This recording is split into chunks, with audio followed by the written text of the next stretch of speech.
Well, hello and welcome to another episode of the EduFuturist podcast. We are very, very excited to be here again in the studio. Me and Steve are here as usual, but we are joined by a very special guest, a guest I met at... Well, I say I met.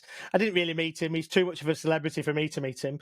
But I saw him at the Red Kite Trust Day conference, and I thought, this is a fella we need to get on the EduFuturist podcast. And Steve said, yeah, if you think so, we can get him on.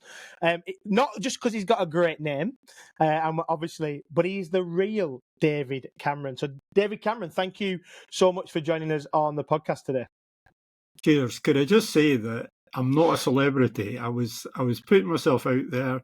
I spoke to nearly everybody at that Red Kite event. I was doing handshaking. It was like I turned politician for the day.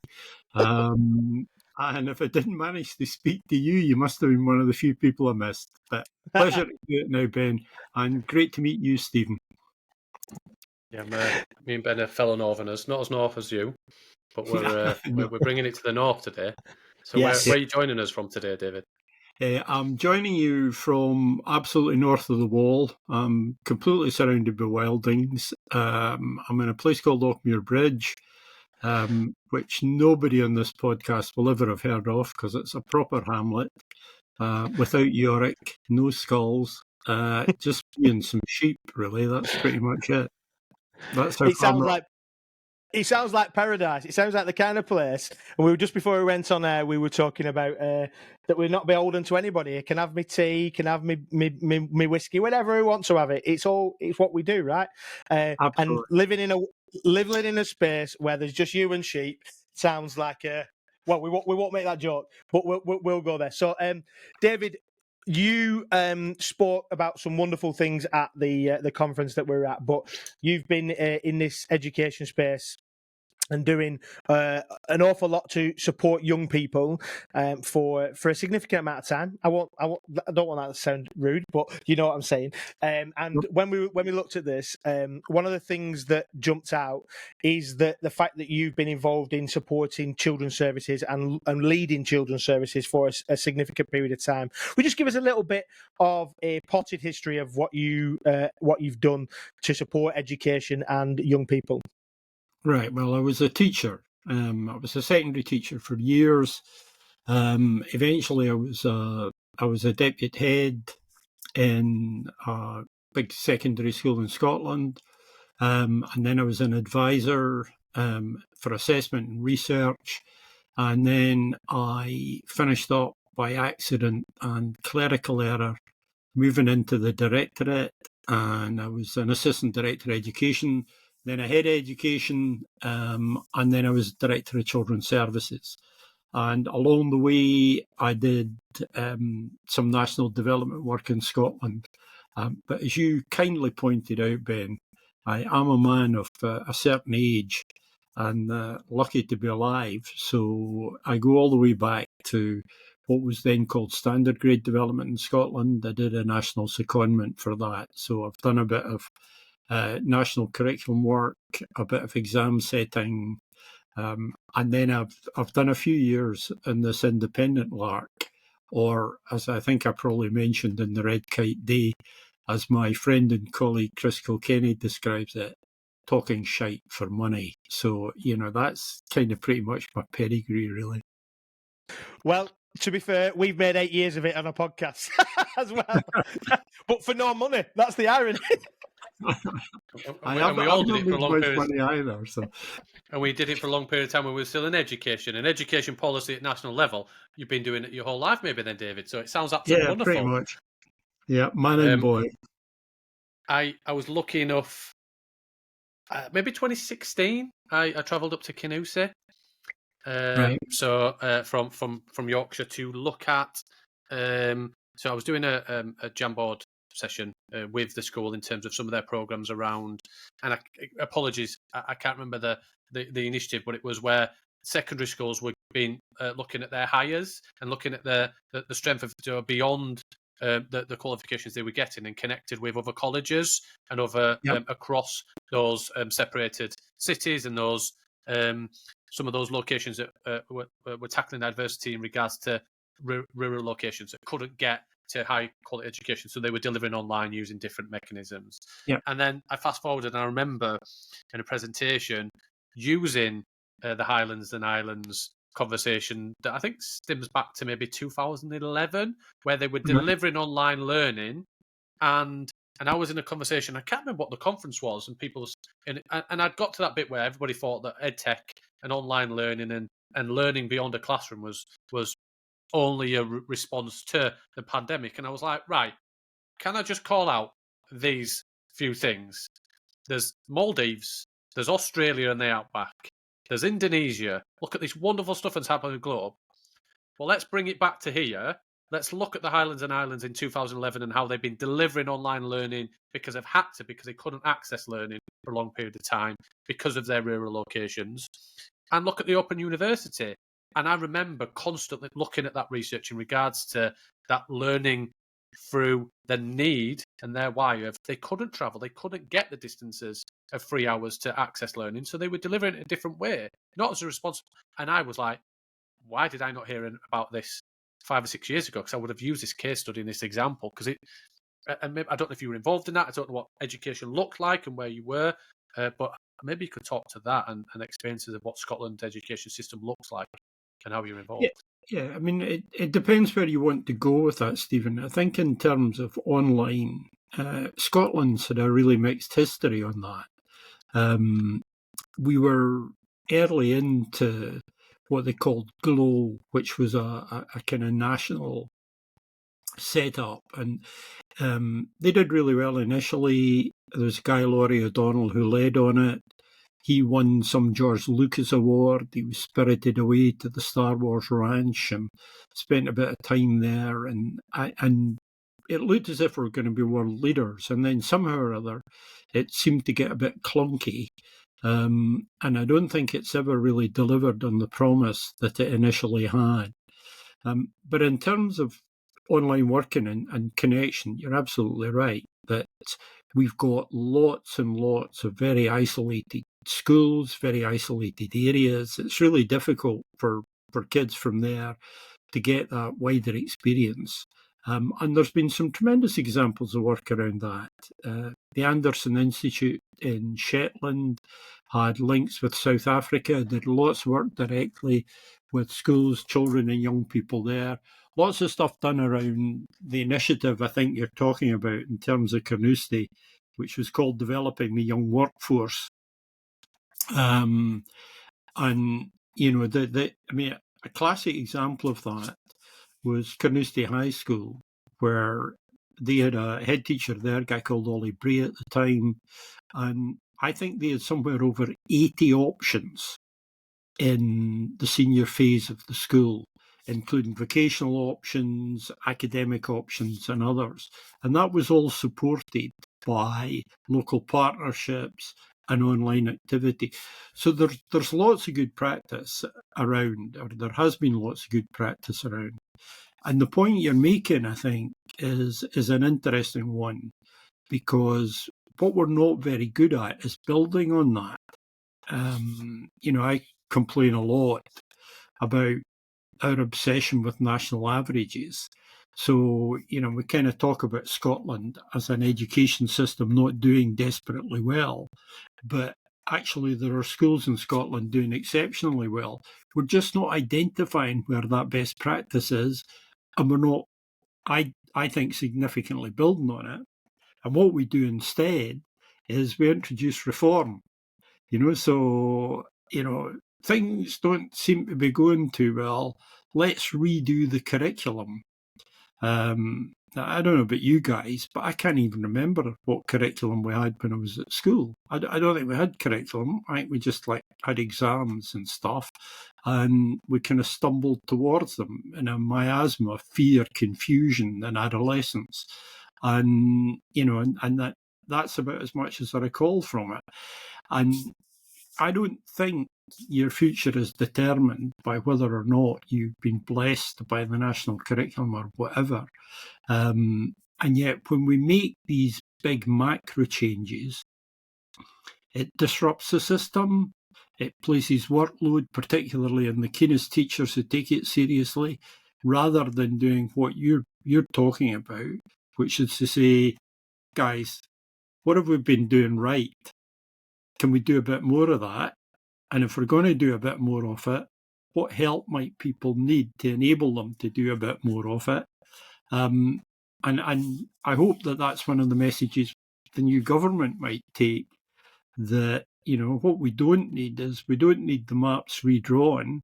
We just need safer pathways across them and more productive pathways across them. Yeah, I know. Long But, answer to your question there. No, a brilliant answer. We don't mind long ones. I speak a lot, but at least the answer was a beneficial one. I agree, 100%. I think lessons learned, and also how we judge how we're performing as a whole country, but also individually, determines how we rate our own performance. So if we're judging it based on the passing of a qualification, then I don't know Canusi's record. That's not why I went up to the high school. What I was interested in, those experiences for those individuals in a rural community of what they were getting and how that would set them up for them just as young people. They were. I remember it was Ollie, me and Ollie and another person. We went up and we had dinner in the local town, and they were like, all of these kids went out for their dinner in the local town, and I just remember thinking, these kids are wonderful, rounded individuals. They were polite, and I'm sure at times they caused mischief. That's what children do. But I remember thinking, these people are really going to be set up for what the world is, and how they respond to the challenges that life really throws up beyond just preparing for an exam. I remember that, and I remember it really, really well, and I talk about it often. But if we judge them based on their pass rate, I don't know what Canusi's pass rate was, but it might be then classed as a failing school because of how many exam certificates they hold up. And I think in the UK as a whole, we do that on a regular basis, don't we? Yeah, I mean, one of the comments I was making, probably at the Red Kite Alliance as well, is that we talk about education now in the language of accountancy. So we're all about benchmarks, we're all about target setting, we're all about the vocabulary and the structures that underpinned the banking crash in 2008. We're still emulating the language of that culture. And what we've lost in that, I think, is the conversation about education in the language of poetry. Because education is fundamentally about transformation. It's fundamentally about rewriting narratives for children who need help to create a better narrative for their lives.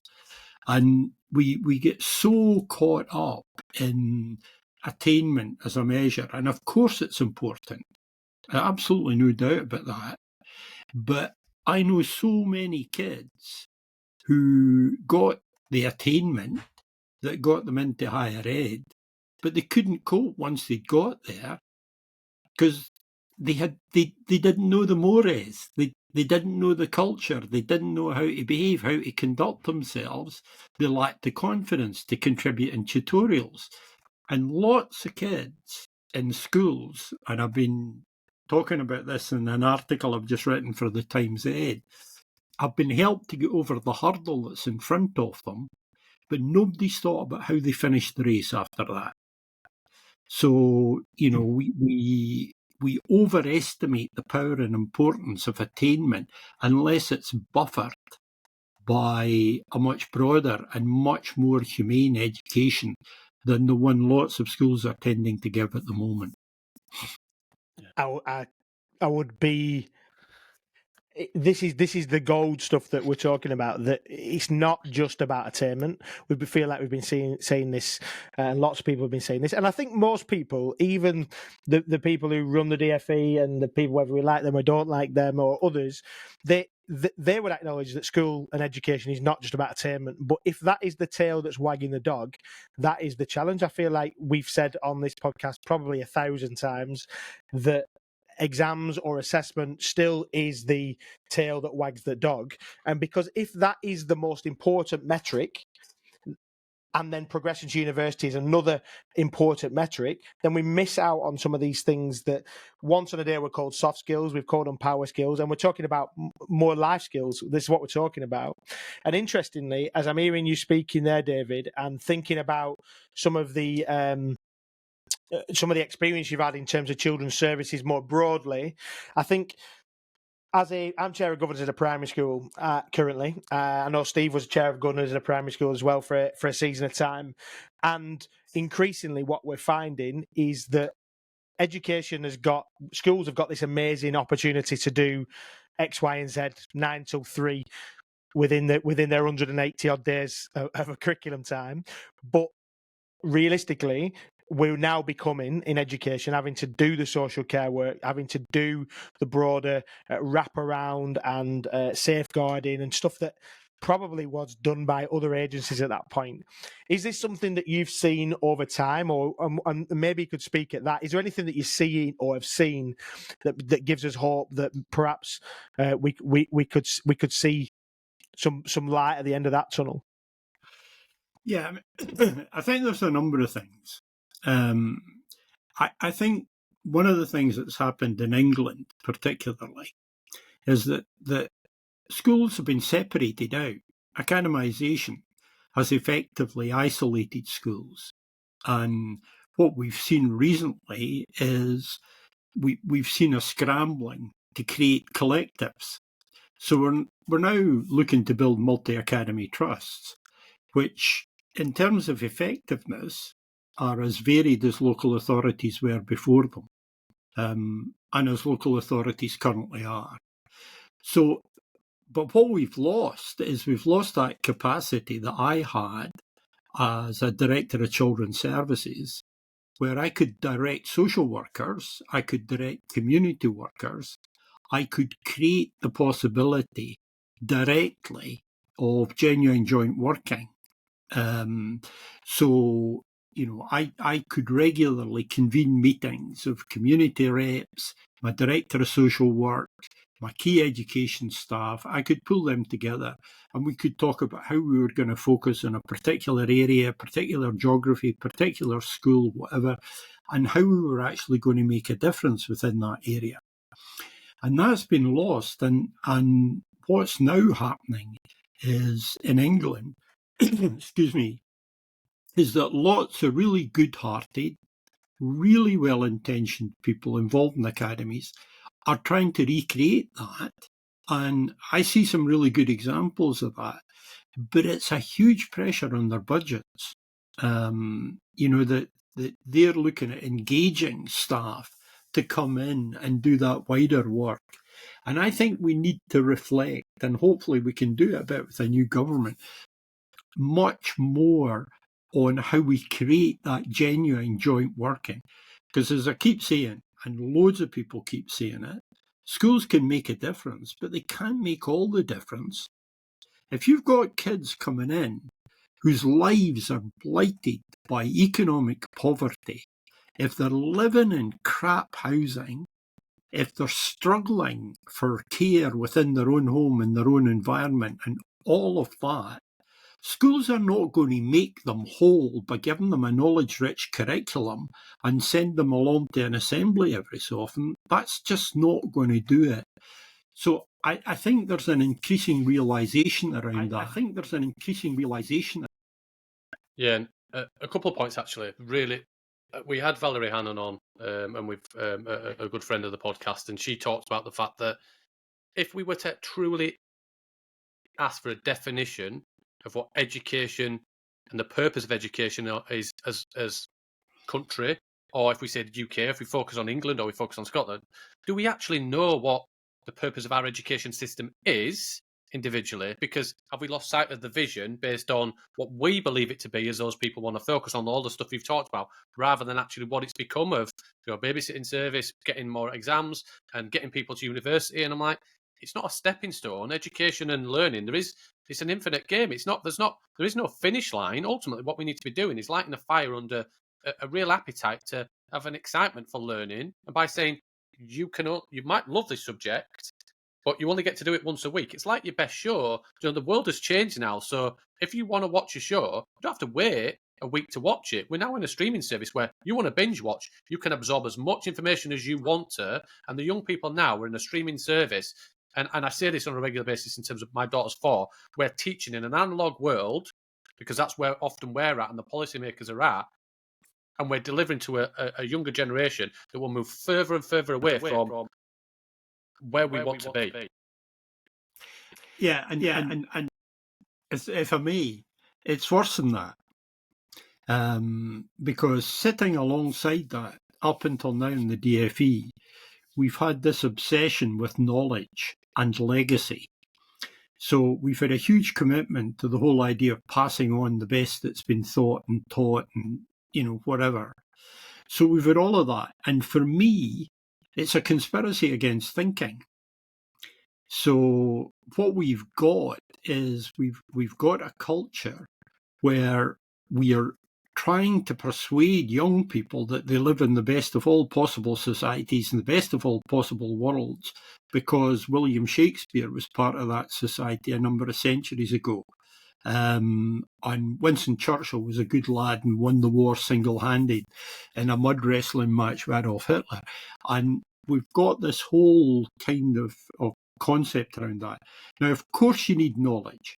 Absolutely, knowledge needs to be central to the curriculum, particularly conceptual knowledge. Children need to know how they can wield ideas.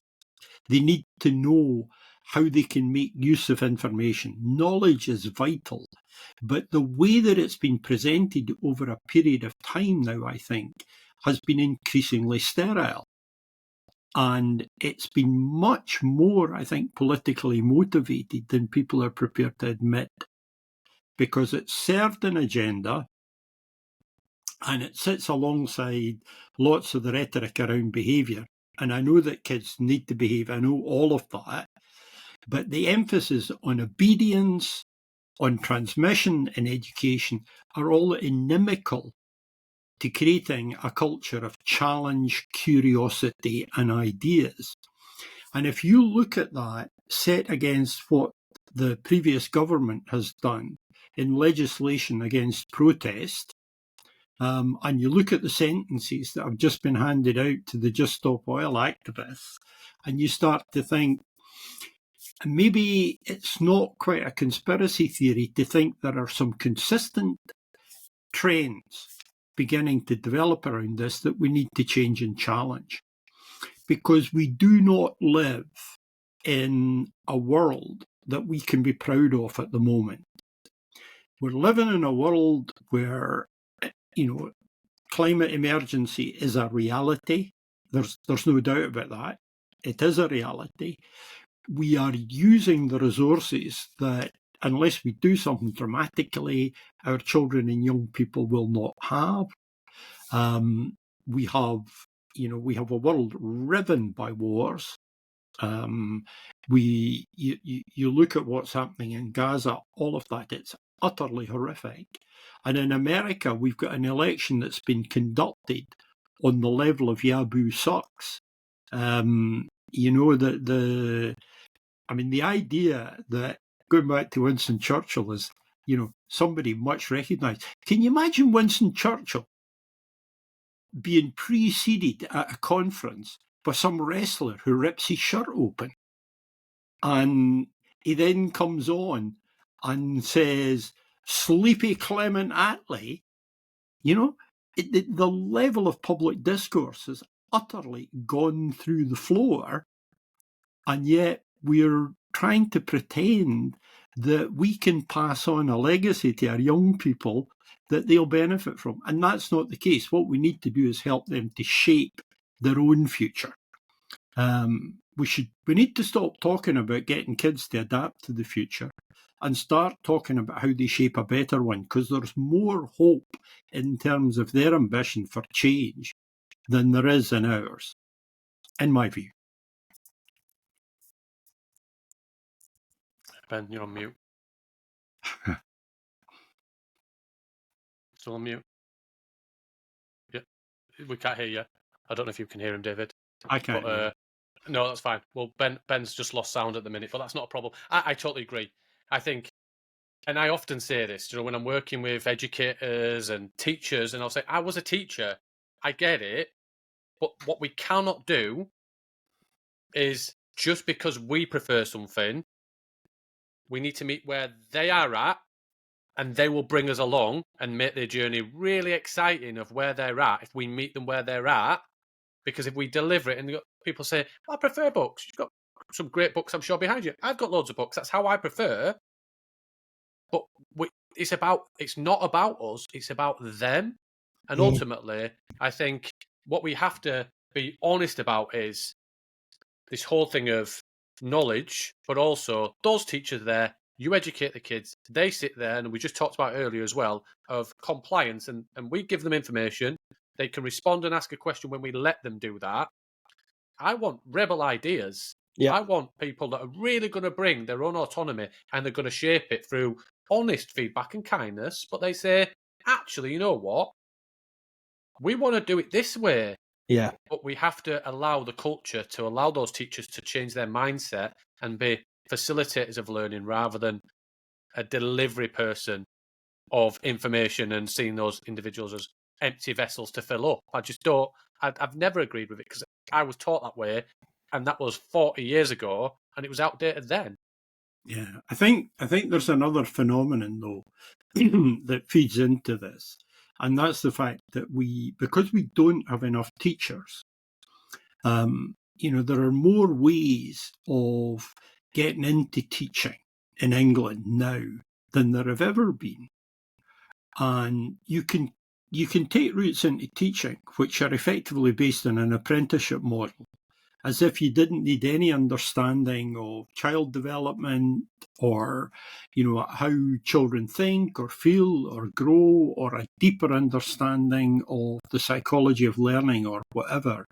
So we've got all of these routes into teaching, and what that means is we've got lots of teachers who absolutely lack confidence, and what they're looking for are quick, off-the-shelf solutions.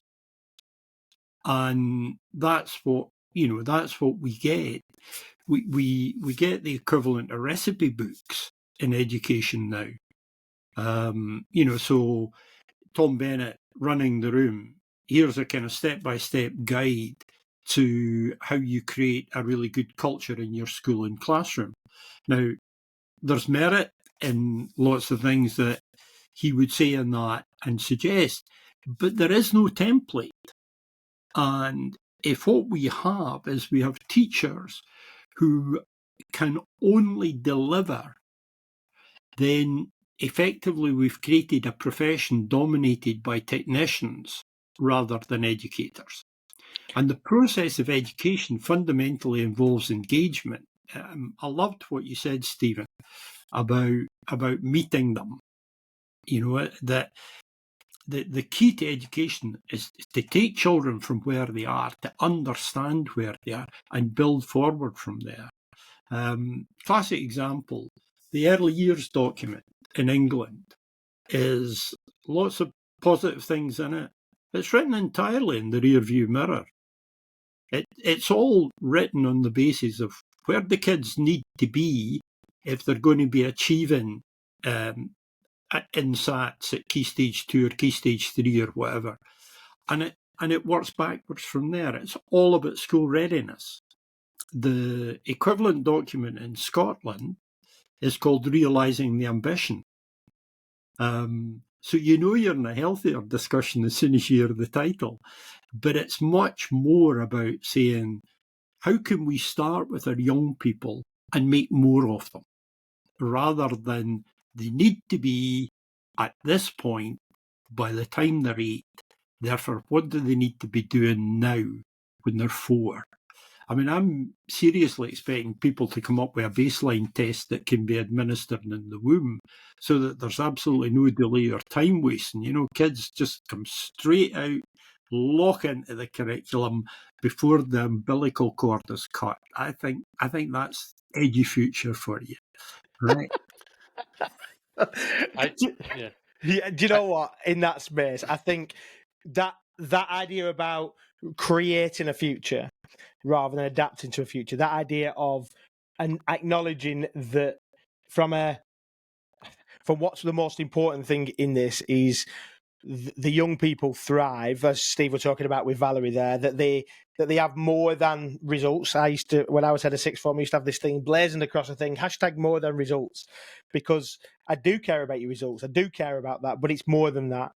And I think what I'm hearing in this whole conversation here is very much, we've got to do something different, and we are seeing opportunities for doing something different.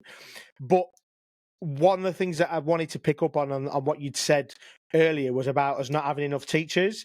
And the fact is that the way that we've historically dealt with having more not enough teachers, because really every student deserves a one-to-one.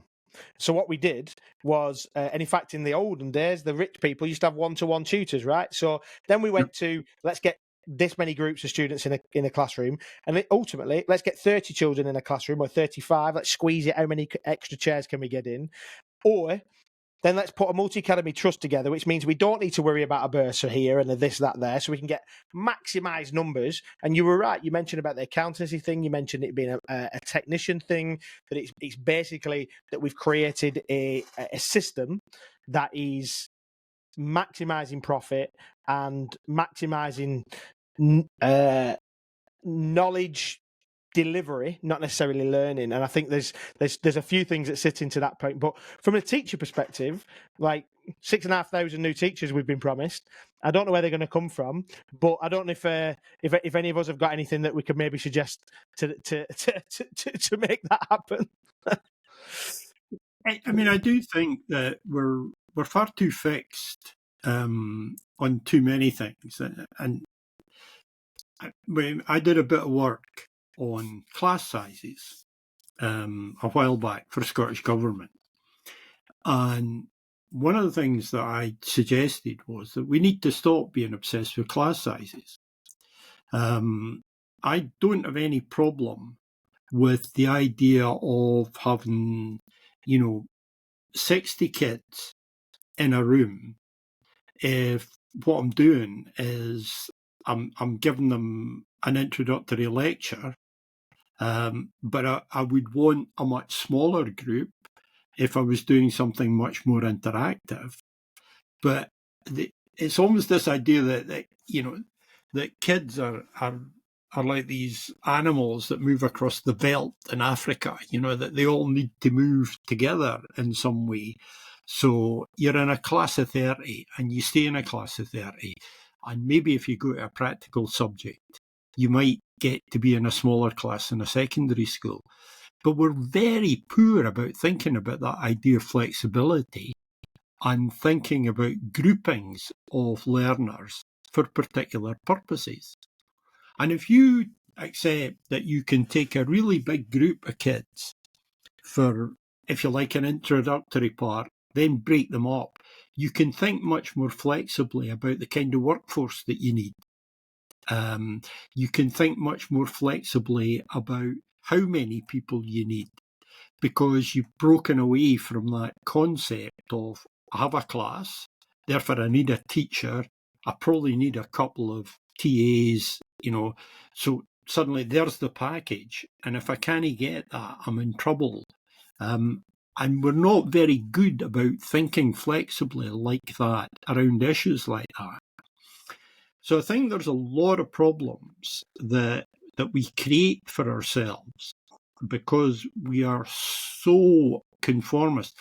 And one of the reasons why we're so conformist is that in education, we tend to be obsessed with risk.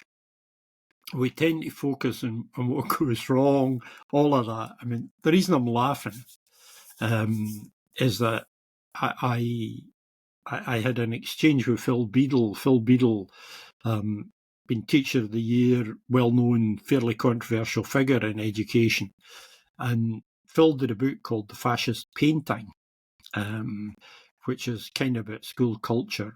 And he's included in it an email that I wrote to him about my experience. And I talked to him about when I was a teacher in Scotland way back in the 1970s. I was taking busload of kids to the theatre. And I would quite often be on my own with like 40 kids.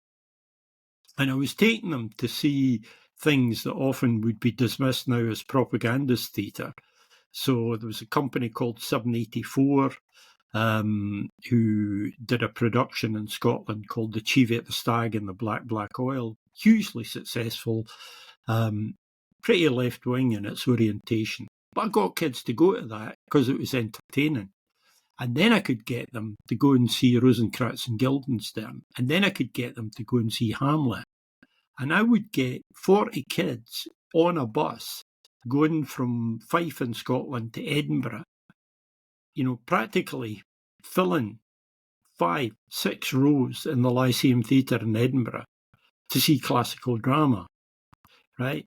Now, the chances of getting away with that against the background of health and safety and everything else, singularly remote.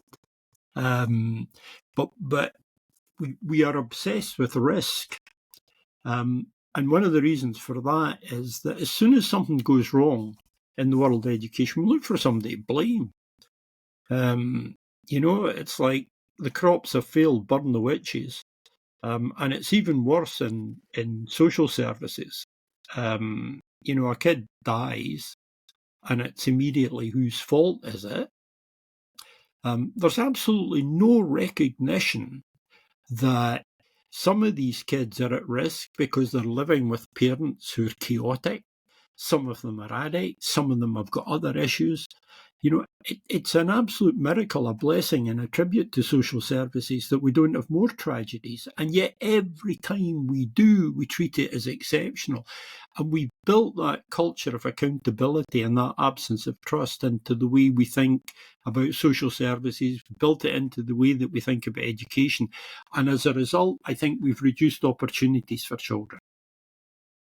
And I think what we need to do is start thinking through how we begin to recover some of that sense of opportunity and adventure and stop obsessing around risk and the potential for disaster. I think I'm not that old. This is what you say. No, we know. nobody is. Thanks, everybody. Yeah. You look it. You look it.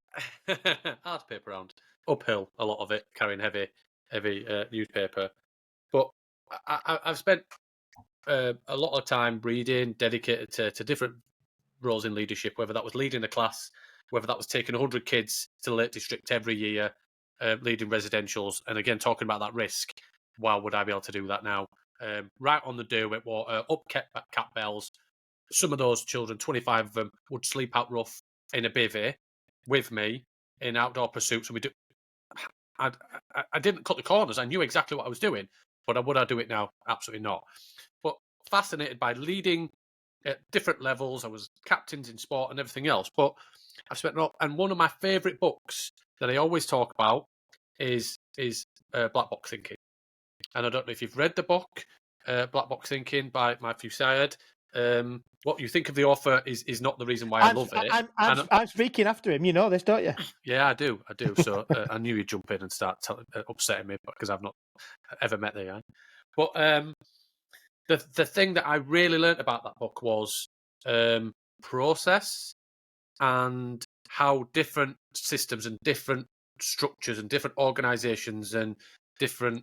So, for example, it takes the airline industry and compares it to the medical profession.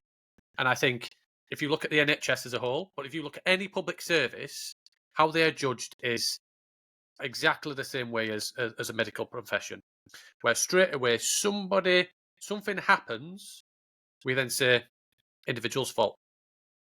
Somebody dies on an operating theatre and it gets hidden away unless it makes the news, and we go, that's the surgeon's fault.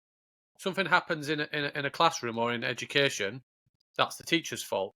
Something happens in the social services, that's the healthcare or the professional there that's not done their job. What I'm getting at is, you take that and apply that to airline industry like it does in the book.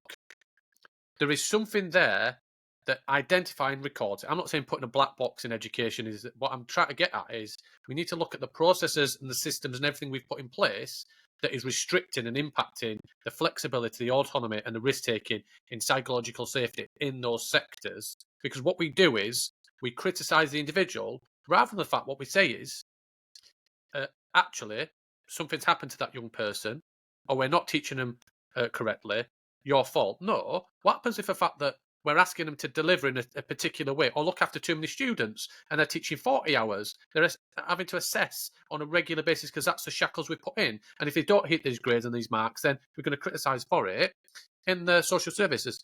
This is what's going to happen. We're going to tell, well, what happens if that person's got to see 100 people across a week and they only get to see them for 5 minutes? Can they really do their job because they don't have the parameters to do so? I think we've removed the autonomy and the flexibility in education, and we've shackled it with criticism and focus on the bridge builder, not the bridge. And I talk about this on a regular basis of when something happens, we are criticising and saying, you're at fault, rather than actually that bridge that we've built is going to fall over. We're attacking the people who are building the bridge in terms of our educators, and they're not the issue. It's the system and the things that we put in place that isn't really black box thinking. And we don't engage with complexity. If I can take an example, I did a hearing, and it was effectively to see whether we were going to allow a couple to keep their baby. And the reason why we were having the hearing, they'd been addicts, they were heroin addicts, and they were claiming that they were now clean and that they were capable of looking after their kid. And we heard lots of evidence. Excuse me. We heard lots of evidence in the hearing. It was quite distressing. There were lots of family issues around. One of the relatives was physically threatening. Pretty tense stuff. And at the end of the hearing, we made the decision that they could have their baby. And that was fine. I went away from the hearing. You obviously worry about whether you get it right or wrong. 2 or 3 months later, I was in the town centre, in the town where I worked at the time, and I saw the two of them, and clearly off their faces. And my immediate thought was, oh my God, I hope that kid's okay. Now, the kid was okay, right? The kid was okay. In that regard, I was lucky. And when I thought, did we make the right decision when we conducted and concluded the hearing? And when I reflected back on it, I think we did make the right decision, because all of the evidence suggested to us that there was a reasonable chance that the child might thrive. And if we took the child and put the child into care, there was a very good chance that the child wouldn't thrive. And we had to make a decision. But it could have gone absolutely very badly wrong. And there'll be countless instances like that. And nobody cares, in a sense, about how seriously you took the decision, how much you thought about it, how much you cared about it, how much you worried about it. It simply becomes fixated around the outcomes.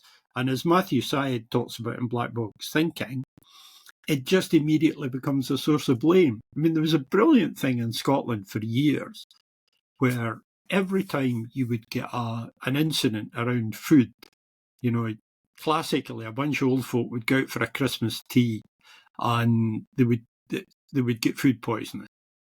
And they had a professor up in Aberdeen, whose name I've now forgotten, and they would wheel him out, and he would basically say, pardon the language, it's the food industry, shit happens. And everybody would go, all right. The professor said, it's okay. And everybody would just move on. Nobody is prepared to come out in the wake of a child injury or a child death and say, it's childcare, we are dealing with a difficult, challenging, deprived society, experience levels of poverty that we've not seen for generations. Shit will happen here too. And we cannot accept that, because if we accepted that, it would increase governmental responsibility to actually do something to change that situation. Unlike the two-child benefit cap discussion last night, we'd have to discuss whether we can afford it or not. Now, these are real and important discussions. I'm not disputing that. But we are intimidated into a culture of blame because we're not prepared to take seriously what we would require to do if we wanted to change the situations we're concerned about. Yeah. And my thought on that is that the blame culture is pervasive everywhere. It's not just in education; it is everywhere, as you've said, in multiple different places. And the big thing in there for me is, what would it look like differently if we didn't have a blame culture, where we did acknowledge that shit happens, if we did acknowledge that these things do go wrong and can go wrong, and rather than a litigation culture and a risk, everything's about risk assessments and all these calculations of whatever, like, it just becomes tiresome. But ultimately, what does an alternative look like? And I think the truth is, when Steve talked about when he was at school, when he was teaching, and he took them out onto Fells. You were talking about taking them out to theatre trips, and it was just you and them. Like, it's not that long ago. We're not talking hundreds of years ago. We're talking decades ago. And I was doing the same, running camps, and we did crazy things on them camps, like just crazy things that you would never admit on air that we ever did, or we might get put in prison in retrospect. But the principle behind it is that the conversation with students, the opportunity for them students to build memories. I saw somebody just the other week who went on a camp that I ran 15 years ago. I worked it out. It was 15 years ago. And he was still talking about, he went, "Oh, I remember when we did this and we did that and we did that crazy slip and slide thing. And that kid got his nose broken." And it was all like, yeah, we took it. And you just think, like, is that not kids being kids? Why have we created a culture like that? Is there not an option? Is there not an option where, not necessarily we've got to run back to the idea that we should drink out of dirty puddles and climb up trees and this and that, but is there a better way? Yeah, I mean, I think there is, and there's some really good work. Juliet Robertson, who's a big heroine of mine. Juliet's got two really good books, one called Dirty Teaching, and the other called Messy Maths. And she's very good on how you can use outdoors, not only to promote the wider educational benefits that we're talking about, but also how you can use it more effectively to promote attainment.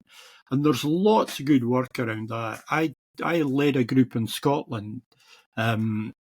We produced a report called Outdoor Connections, and that was a real effort to kind of bring together the world of outdoor centres, rangers, all of these other agencies and schools, and try and find a better way forward. And there was huge commitment behind that, lots and lots of interest in it.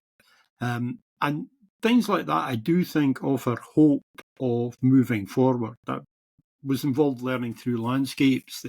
They're brilliant in terms of their regular newsletters. They're really good for highlighting opportunities. But we don't tell enough stories. Part of that contained culture that we're talking about, we don't tell enough stories. We don't talk enough about, this was a brilliant thing that happened. Because when you talk about that kid saying, "Oh, I remember that," what they're not talking about, Ben, is they're not talking about how they felt when they came into school the next day. And the reality is that when they come into school the next day, they would be coming in enthusiastic and positive because their associations with the school and the experience that the school offered were positive. It's not just about enjoying the experience. It's not just about creating the memories. It's also about creating dispositions. And I haven't heard anyone talk about creating dispositions for a long time. It's interesting, the things that we don't talk about. And again, good colleague and friend Richard Gerver's first book, Creating Tomorrow's Schools Today, which is right bang on for edufuturists, by the way. And he talks about taking over this failing school in Derbyshire, or rather failed school in Derbyshire. And they had a bit more time then. So the plan was that they would take the first 2 years to kind of build a climate for learning, if you like, and then they would focus in the third year on raising attainment. So, the first year they did all the drama, the outdoor learning, the personal engagement, all that stuff that we extol and believe in. And lo and behold, their SAT scores improved in the first year. But they stuck with the plan, and the scores actually improved further in the second year. By the time he got to the third year, the school was already achieving beyond the level he expected to set targets for. And, he doesn't actually say this, but what they kind of did was stop and said, what can we learn from this? And one of the answers was, sometimes the best way to get the right results is to do the right things. And I've just written this piece for Times Ed in Scotland, goes online 1st August, about exams and the influence of exams. And, I talk about doing all the stuff that I really believed in, that engaged and motivated children. But I stopped doing it in the run-up to their higher exams, the equivalent of the A-levels. I stopped doing it and I focused on exam technique and revision and all of that. And it was completely soul-destroying for kids. And, I got good results out of it. But lots of my kids then went on to university or whatever and couldn't cope. They couldn't cope without that level of scaffolding and support that I was providing for them. And it's important that we recognise that. It is not helpful if we actually help young people to overachieve, because often it leads them to make the wrong choices. When I was director in Stirling, I was well aware that in some of the more middle-class areas, we got lots of young people who got the qualifications that they required to get into medicine. Within a year, they were doing pharmacy. They could have got into pharmacy with far less in terms of attainment. But they were ambitious. Naturally, they were ambitious. Their parents were ambitious for them. They arguably overachieved because they couldn't then translate the level of attainment that they'd got in schools into an appropriate level of achievement at university. And we don't talk about that. We don't think about that. Everybody just celebrates that kid's done better than expected. And maybe that means that kid's done better than they should have. So there's a bit of a need to think through some of that. And I think a lot of that takes us back to the kind of areas that you started off with in the discussion about trying to make sure that we give young people a balanced education so that we know that they can move into new situations with a love of learning, with curiosity and a disposition towards the acquisition of knowledge and skills, and that they are comfortable enough within themselves to be able to cope with new contexts and new challenges, and that they are ready to continue that journey of learning that Stephen talked about when he talked right at the start about there's not a finish to this, it's not finite. This is about preparing people to learn through their lives. And, banging on and being really boring, but it's my forte. I'm still learning now. One of the books I'm reading at the moment is a book called Wifedom, and it's called A Counterfiction. It's a kind of biography of George Orwell's wife, Eileen O'Shaughnessy. And I am learning so much about Orwell, who is a huge hero of mine,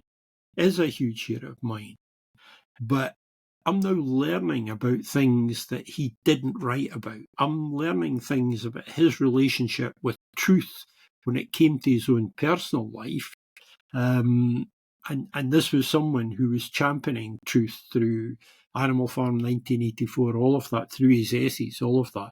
And there's a very different picture being presented. I love that. I love the fact that I still want to know, and I still want to know more. I still want to understand more. I still want to make a difference, both in my own life and, as you very kindly said at the start, Ben, in the lives of children and young people that I might engage with through my work or whatever. I still want to do that, and I'm proud and pleased with that. Much prouder than I am of whether or not I got an A in higher history in, the summer of love, or whenever the flip it was that I got that higher history. We could talk all night is my slogan. You know what? Ben was right. This is unbelievable. This podcast could go on for hours. I'm absolutely loving it. I'm absolutely loving it. And I think, and I did this on a podcast recently, and I said, we sit here as a free. We do it in staff rooms, we do it in coffee shops and everything else. And we go through and we share passion and everything else. But let's be honest. Does it matter? And does anybody know or care what qualifications we had, what grades we had, where we did it, what level, whether you got a first or a second? Even if you went to university, you know why we don't do it? Because it doesn't fucking really matter. What matters is we have a shared passion. We shared those conversations. We share it across a different thing. The way that we portray information, the way we share information, we are passionate about this, and we're all sitting here learning. I've learned so much over the last 55 minutes. I never learned from Ben, but from you, David, I have. But ultimately, this is learning. And I think we've lost sight of it. Go back to it. We've lost sight of it. And the last thing, and it's not for a conversation because we can move into quick fire. I think one of the challenges, and we'll get you back on the podcast if you want to come back on to discuss it. One of the complexities we said right at the beginning was we're running it like an accountants and like finance. It is one of the challenges in the education system that we will definitely carry on. And I'm really interested to see what people's opinion and that listen to the podcast is the fact is that it is run by the Treasury. That actually when education as a whole and any other minister goes in to work out their budgets, they then say, I want this. And the education minister is competing against the Minister for Transport or all Ministry for Defence and everything else. And they say, you give me that money and I'll get 300 more guns. Or I will defend the country in this way. You give me this money and I'll build more roads. And the only way that we can get more money in education is you give me that money and I'll get you better grades. We have lost sight of really what the funding needs to be. And I think that's one of the challenges. I heard it on the panel and I probably dropped it where I was like, why do you not carry on that conversation? I just want to drop that because it moves back right to the beginning of, I think we run it like accountants because it is run by accountants, which is, and the Treasury, which is such a shame. But what we do, we have quick fire questions at the end of the podcast. We've mixed them up. So if you've listened before, you're not going to know what's coming, but I'm excited to hear. So quick fire. I'll start, then Ben, and then me, if that's all right, David. Right, command. Okay. If you could change one thing about education overnight, what would it be? A move from accountability to trust. What's the most exciting educational trend that you see emerging? Probably the move towards trauma-informed approaches. I think that idea of meeting children where they are, I think that excites me at the moment. Wonderful. Who's your biggest inspiration in education? Tim Brighouse. I thought you might say that. I've listened to and read some of your tributes to him. We did have Sir Tim on our podcast some time ago with Mick Waters talking about that insanely impressive book that talks about beyond schools. Just blew us away. And if he's inspired you, he's inspired us. And he's missed. But thank you for all your insights today, David. And Steve said it, and I'm going to say it again. We could have talked about this. There's so much that we haven't dug into. The stuff that's on your website that we've seen. Steve found the quote that I think he's going to live his own life by now, that says your little quote on the bottom of your page, the words to live by. And I think it's a nice way to finish what we're talking about here. It says the line between the real, the possible, and the impossible is so fine, it's not worth worrying about. And I think that's what we've encountered in this conversation today. And I imagine that many of our listeners are going to be requesting that you come back on again. So hopefully we can sort that again in the future, David. Thank you for your time today. Thanks for having me.